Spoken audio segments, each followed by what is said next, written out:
theme is cowardice. We all know the mountain lion of cowardice. Its acrophobia rendered its habitat, the mountain, into an insurmountable wall of shame. Many believe this fear of heights clinches it, but basophobia, the fear of falling, well, that is what truly terrified the formerly ferocious feline. Fear becomes an essential ingredient of cowardice. Its opposite, courage, takes cues from the same fear. Some even say if you're not afraid, it ain't courage.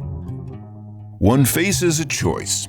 Either do the easy, nasty, self-servingly toxic and hurtful wrong thing, or to do nothing and evade the decision altogether, or to do the right thing, the courageous thing that comes with some pain, sacrifice, and likely blowback. Cowardice boils down to either of the first two options. Anything but doing courage. So, like Wazzles, it comes in assorted flavors. Whatever one chooses, one does the thing. It's not some material quality or substance one has laying about the study. There's no shelf full of courage in the closet or drawer full of it in the cyber-refrigerator. Cowardice, likewise, accumulates in, again and again, doing the wrong thing and not doing the right thing. I can talk about such choices till the synthetically harvested cows come home. Or we can delve deeper into my latest demonstration, of which I am none too proud. As you know, last time I came across the property of Vlather Mergelbaum, a private journal. Interesting stuff.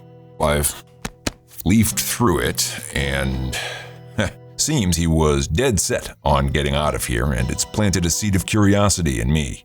A new seed. I mean, as you know, I've had the seed. It just kind of died inside me after looking out onto that dark and horrifically disturbing hallway. It's, if you saw it, you know what I mean. It's, oh boy.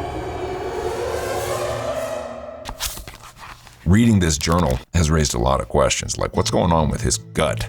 This fella has some digestive tract problems. I mean, I probably shouldn't be blabbing about another customer. Strike his name if you must. I can't rewind. That'll be up to you. And you know what? Don't strike his name. I'm going to call out Vlather because who knows? Maybe somebody who hears this knows him. I think he would do the same. I grant anyone the same latitude with me. And I'm just going to take an old page from one of my former employers, a megacorp, what was it? Satoyosir used to say, well, this is sort of an inside motto. They said, better to ask for repentance than consent. That sounds pretty crass. Wow, that's really what they said. Well, anyway, I'll be asking for repentance, I guess, on Vlather's behalf. But till then, here's a passage from Vlather Mergelbaum's journal, and I tell you, I just might have to go out there. It begins. It's Sunday, I believe. I've been keeping track of the days of the week, but the numbers escaped me at some point. Now I've gone out the door into the deceptively labyrinthine hallway, which has an early mid-20th century Art Deco decor. The floor feels like concrete, almost, but shellacked and polished to the point of being deadly slippery. I loped around seeking the front door, side door, really any exit. It was all for naught. The entryway has a lobby area with a lit fireplace, some pew-like benches and a divan. Or is it a chaise lounge? The little resting person's sofa chair thing is upholstered to the brim, overstuffed and glitzy with a sort of gilded brocade of mustard gold, a thread and pattern that appears to be embroidered carousels all over it. You know, the kind with horseborgs, hippos, griffins, griffiths, capybaras, on whose backs we ride, or rode, as children. You couldn't sit on the chair, though, it's too stuffy. Plus, it says no sitting or loitering on punishment of dismemberment. Well, that's not something I would want to test. And there's a podium next to the door. for a door woman, I'd guess based on the assortment of pastel gel pens, though one never knows. The door opens, if it could open, on what appears to be a blurry blue and sand seascape. From afar, upon closer inspection, it's a section of a Zen rock garden under a cloudless sky, frozen at midday. And no, the door won't budge. The rest of the halls are halls. I wandered them for an hour or more before doubling back and discovering it took twice as long to find my way back to the starting point. No, thank you. But good to know. The halls are lined with doors. Apartments? Well, some may also lead to businesses on the ground floor, like the one where I always find myself. Although, there's a peculiar detail. They have peepholes, some of them, but the looking portion is on the outside, where I stand, and some of them are covered with a metal plate that you can slide open. So I can look into the room, and, well, I'll talk about what I saw later. It's not really delectable. Other ones are positioned in the opposite direction, so designed as one would expect to be used from the inside of the apartment. Those I actually chose not to get too close to because, well, what kind of place has peepholes on the outside of apartments next to regular apartments? I mean, who would live in such a place? The prominent signs leading off from the 5 hallways that spine out from the central elevator shaft say all visitors must be announced. The lack of ambiguity smacks of a threat. And, well, now I'm back. It occurred to me that this room that I found myself back inside might be my old dentist's office, perhaps in another life. I believe the only way out is to explore further. Indeed. But first, we must journey back to the downside up. So dream warriors, mount up.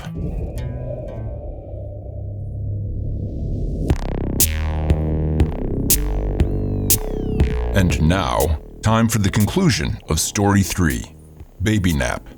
Previously, Odell's camouflage cloak had flickered off for a split second during he and Zellie's baby-liberating caper. One of the cyber samurais detaining Zellie's 10-year-old nephew Ernesto took Odell's brief appearance as an invitation to wing a nano-dagger at the old man's ribs. And just as the projectile connected with the geezer bent over in pain, the whole gang was highlighted by the headlights of an oncoming vehicle. There remains a dispute about whether the lighting effect came from a lost pizza delivery drone scanning residences, or if, on the other hand, the blast lights on a blackguard hover cruiser flashed across the lawn at the right time. Hard to say, but easy to say was the way in which Ernesto used the brief spectacle to shrug out of his shell coat, which had hardened against the cyber samurai's iron bio-grip. Without missing a breakbeat, the boy assassin thief, roustabout, hellion, whatever his reputation would become, exited out the back way. He ran toward the buggy, a mistake any newbie would make since the kid had never actually seen nitrochrome in action. Odell moved swiftly. He steered the buggy back to himself and collapsed onto it, covering it with his cloak. Then he fumbled to disengage the repellent active armor in the nick of time, right before Ernesto leapt onto the chariot platform. He commanded it to snag Zellie. But before they could get to Zellie, she, seeing the foolhardy exit plan for what it was, a botched getaway attempt with neither cover nor failsafe security, front-flipped over the barreling armored stroller. She shot her grappling gun directly at the cruiser's tripod-mounted spotlight. Then, she cartwheeled, caterwauling, to create a sonic diversion. She flipped across the lawn in a whirlwind of kicks, punches, elbows, and at least one knee to the groin, if you get my drift. Her multi-pronged acrobatic ninjutsu attack had too many touch points to describe without going into minute detail. You can imagine it, right? What did it achieve? In the end, she saved 3 lives and granted them liberty, despite their obviously criminal activities. Those on or in the cyber stroller. And no, this is not a publicity stunt to advertise an illegal, discontinued model of the Potemkin pumpkin armored baby buggy. She also clotheslined the cyber samurai and sent Mrs. C flying spread eagle until she face-planted into a patch of begonias. Her tornado of activity was so vicious and intense that she barely took any damage.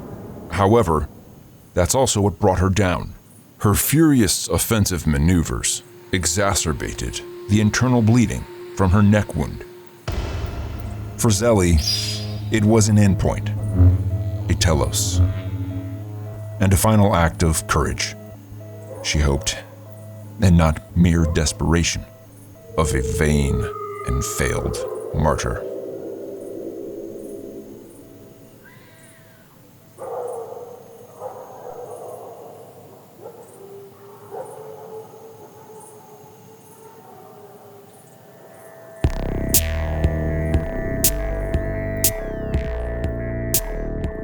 You satisfied, Blumpy?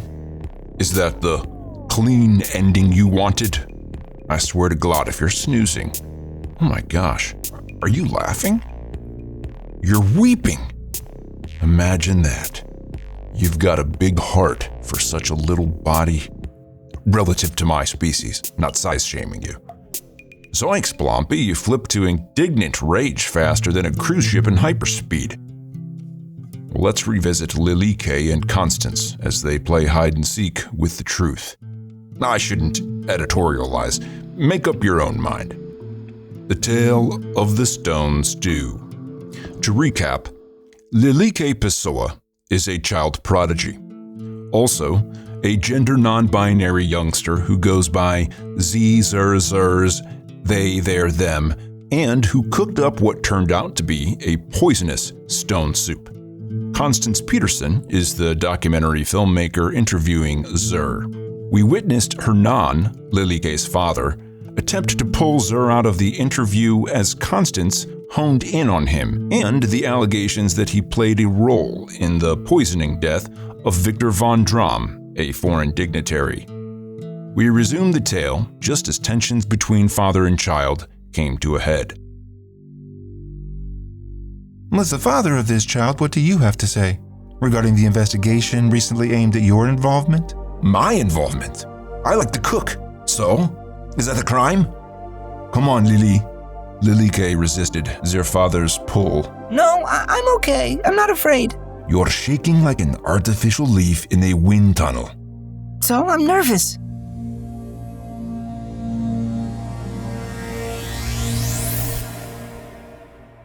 I'm scared, yes, but what if I did murder this man, subconsciously? What if I knew that by some surreptitious trick, my father did the one thing to tip the scale and make my recipe deadly? And I did nothing. Okay, zip it, nincompoop. Enough magical imagination, turds. That was the idiot part of the savant. Promise me you'll delete that. Ignore. Is it intriguing? Yes. But it doesn't make sense. There's no way any of us could anticipate how eagerly our guest would actually drink the soup. It's uncanny. The whole premise of stone soup is that you never actually drink it. Stew. Stone stew, whatever. The premise is you don't drink it.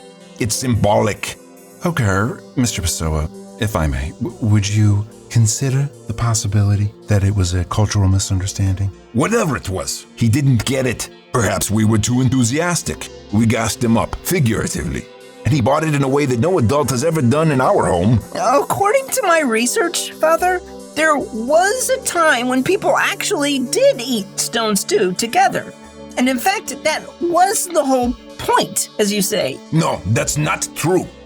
They did the same thing you did in second grade. They sat in a circle like a bunch of school kids with an empty pot. And they talked about how, in theory, with the right ingredients, in your mind, you can sell people on hunger. Create the hunger, and then get them to pay you to solve it so they have a sense of security for the future. No, Dad, I'll tell you what they did. They talked.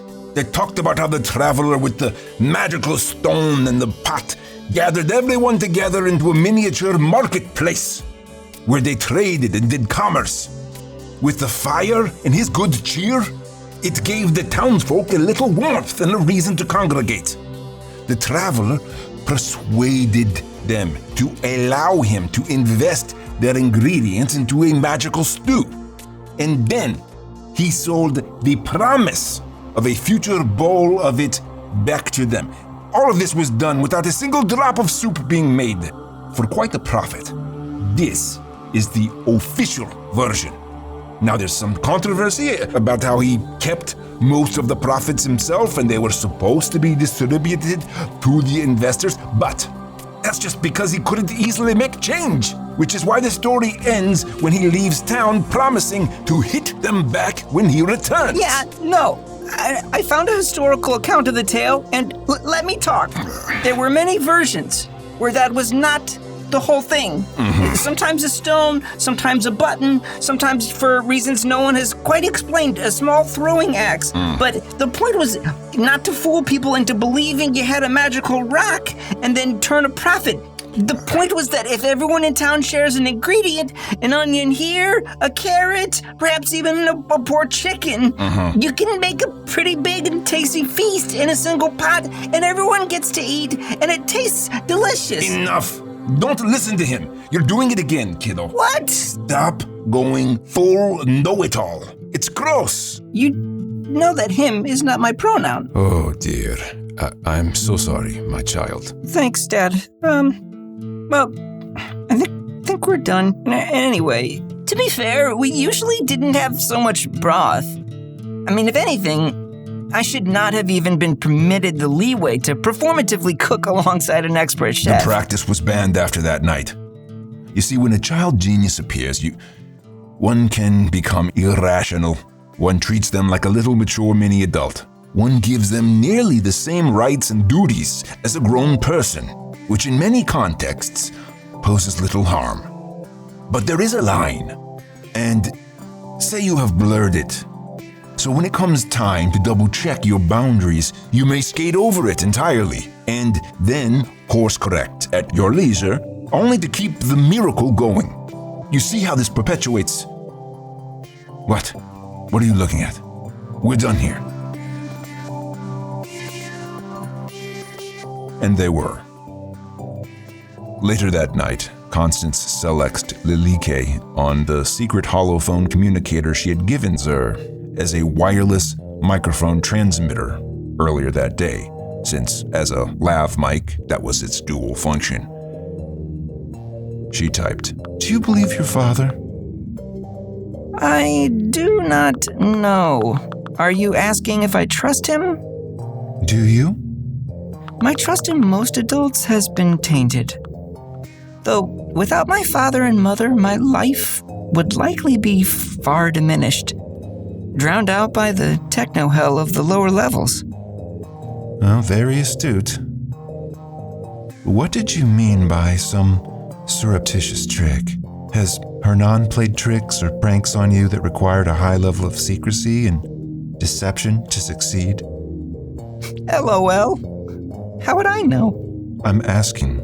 Usually, such tomfoolery comes to light as the punchline to the joke, so to speak, comes out. I don't know. It feels like you're trying to catch me or him in a lie, and then use it to unravel everything we've said. Hernan, is that you?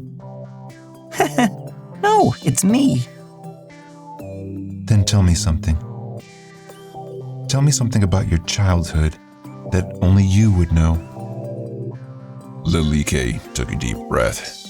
Z could feel the tingling of nerves, the flutter in Zer's stomach. Was it fear that this was wrong? That pang? Was it the anxious energy that had almost always accompanied the act of making a momentous decision? Was it some instinctual warning sign saying, "Do not proceed.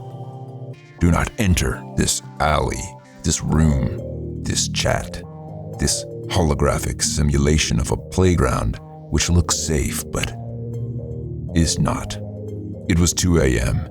Lilike would forever remember this fact because it was the first time Z had been up, hiding beneath the covers and wide awake, heart pounding, staring into a bright screen blinking back at Zer. Lilike was now in 7th grade. After having skipped ahead past 3rd grade and 5th, Lily wondered what to tell Constance, what to say, instead of a secret. And Z also wondered what secret would fit the moment. For her part, Constance hesitated to insert some calming platitude and slipped a thumb over the keyboard field, sending a false impression to Lilike that she was dictating another message or, in some weird, antiquated way, typing. Like, maybe she too had to be completely silent after an interlocutor had peeked in her room to confirm she was asleep. Thanks, Mom. The irony of this fanciful little mental tangent was that it was not true, yet it was prescient. Moments later, Constance cursed herself for the slip-up. God damn it. She worried. Did I ruin it? I didn't mean to type anything, just answer me. Then, the shush and click of her hotel room's inner pocket door closing alerted her to the presence now receding from her into the darkness. She flung the phone down. Hey! She hit the wall 3 times to alert her audio engineer in the neighboring room of the intruder. Who are you? My guys will be here in no time, so you better identify yourself right now. She awaited a response. The void remained. Until it didn't. The intruder double-locked the door from the inside and powered up a device. One Constance hoped was not a weapon. Some hopes don't work out. I thought you vowed never to return to this path, Cece. Shut your whiskey flap! Excuse me? Not you!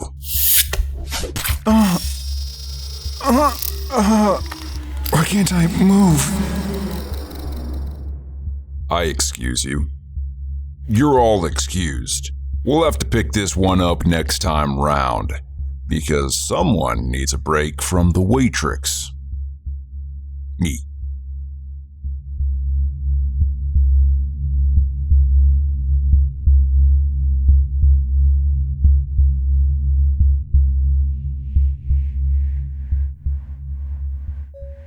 Shocking Sleep Facts, Volume 18, culled from the book Why We Sleep by Matthew Walker, MD. Sleep deprivation is used by torturers in various governments around the world. This should be considered inhumane and illegal worldwide for multiple reasons. Here are just a few. Prolonging sleep deprivation increases suicide attempts. It can increase the likelihood of a cardiac event, such as a heart attack or stroke. It weakens the immune system in ways that encourage cancer and infection. And it renders genitals infertile. Several U.S. federal courts hold similarly damning views of these practices, asserting that sleep deprivation violates which amendments in the U.S. Constitution? Hang around for the answer after these banging credits.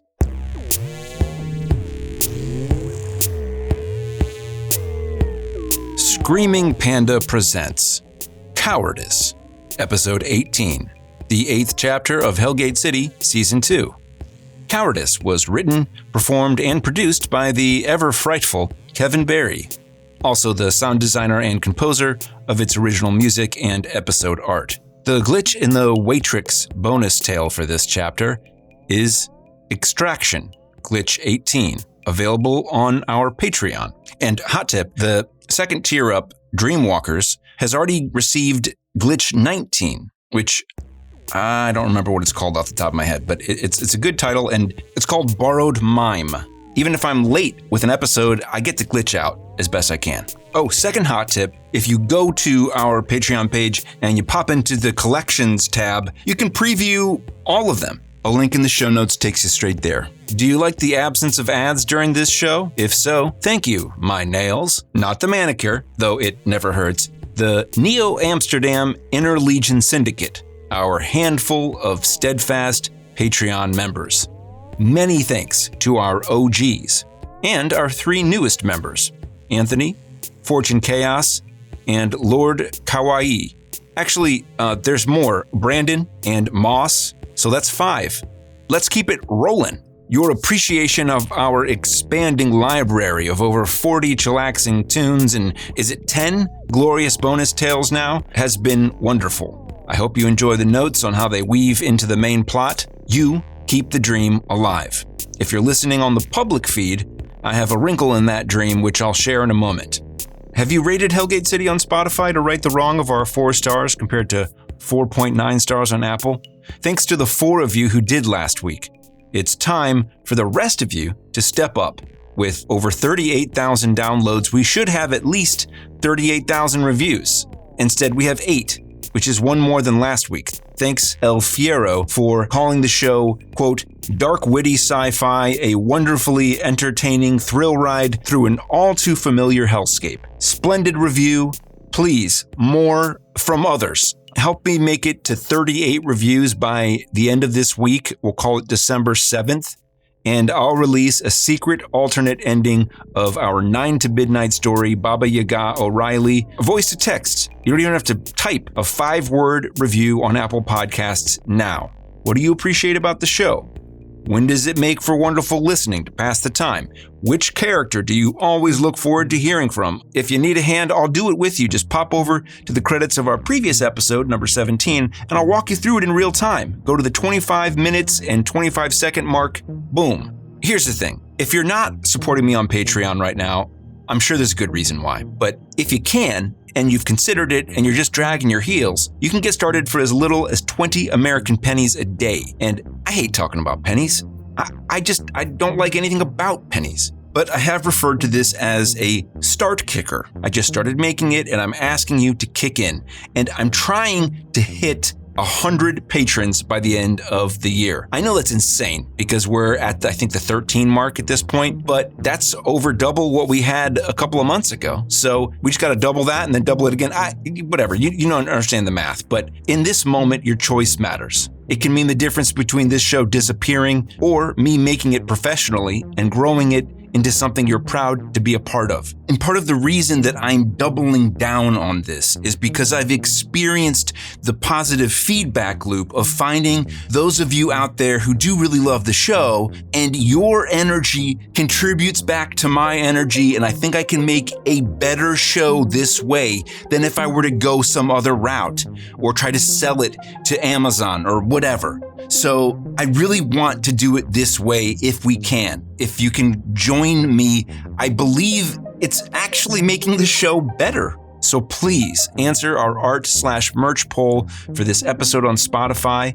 Enjoy all that we have to offer. Now you can stream a documentary that I spent, 5+ years making. It's called Shadow of About. It's the tale of 4 inner city youth boxers and their boxing coach going to the Junior Golden Gloves tournament. I poured my heart and soul into this thing. I learned actually much of my craft in terms of editing, dialogue, storytelling. If you join the Dreamwalker tier, you can stream it. So $10 for 1 month, boom, you've got it, everything. And then you can ditch me. Don't, but you could, but don't. So that's it. And if you ever encounter the craven mountain lion of cowardice, stand up high on your tippy toes to make yourself look as tall as possible and say, rutabaga. Many kittens petrify at the thought of cabbage-adjacent veggies. If this doesn't frighten the scaredy cat away, hightail it out of there. Even terrorized kitties bite when cornered. And now, the conclusion to Volume 18 of our shocking sleep facts.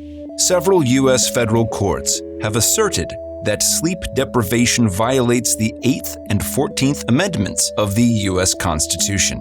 Next time, we discuss how, like many modern-day torture tactics, deviously designed to leave no physical evidence of assault, sleep deprivation epitomizes this goal.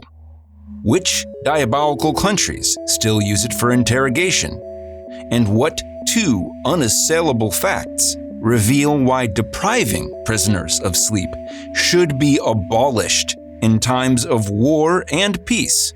All that and more next time, Dream Hackers.